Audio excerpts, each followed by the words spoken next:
The law firm appointed to probe the circumstances surrounding the deaths of two Daveyton Skills School pupils will be presenting its findings today. Sibusiso, Sibiya and Siphamandla Peterson drowned in the Hennops River in Centurion during a disciplinary camp.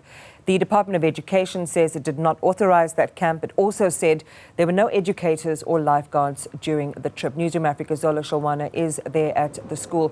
Zola, again, an important moment as, you know, the sort of findings or what has been discovered so far are shared with the community. And there has been a lot of talk, especially from the Department of Education in schools like this when it comes to outings, about the governance that's needed to ensure that there is the proper oversight and resources deployed when kids go out on excursion. Just take us into some of the specific aspects of this story and what's expected today.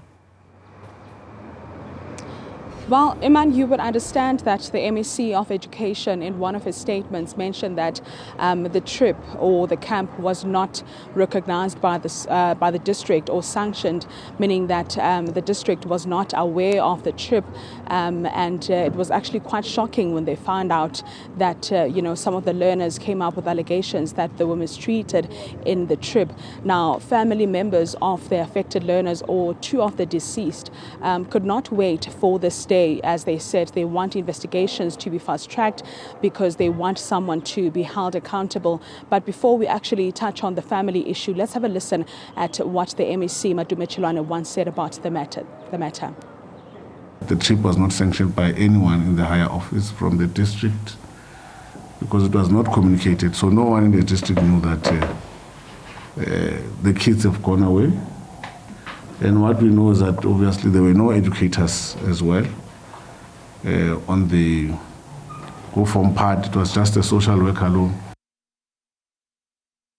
The family has brought it to attention that the kids were abused there, they were assaulted as from part of exercise because they said it was a disciplining camp, that's how they flagged it.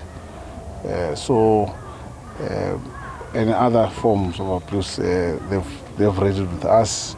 But kids, assault, how the children were treated, and etc. So those are the answers that the law firm will bring to us. And when the areas where we need to go and report to the police, to the other, whether community safety, to deal with investigation, we are going to do that. So these are some of the information that is coming up slowly in bits and pieces. And it's quite unfortunate that obviously, ideally, I should have gotten this first hand from the principal.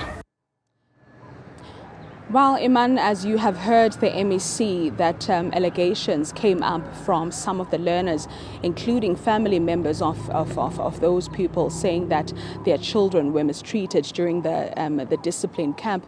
And also that has raised a lot of concerns, hearing that there were no educators on the ground to monitor that camp that was meant for disciplinary purposes. Only a social worker was part of that. But everyone is anticipating to hear what the law firm that has been appointed will be presenting in terms of findings, who will be held accountable, because one of the family members kept on saying to the Department of Education they need to fast-track the investigations because someone needs to be held accountable. You would understand that this incident, Iman, happened shortly after Latoya Temilton's incident, where she also died in the similar circumstances. So that has then raised concerns to parents as to what is the Department of Education doing to ensure that these excursions or these camps are perhaps stopped, because there's been so many issues around them. But we will be hearing more of that from the Department of Education and hopefully get a reaction as well from families of the deceased learners if they will be part of this meeting. Back to you in studio. Yeah, it's a big morning for those families. Zola Sholwana, thank you very much for that update.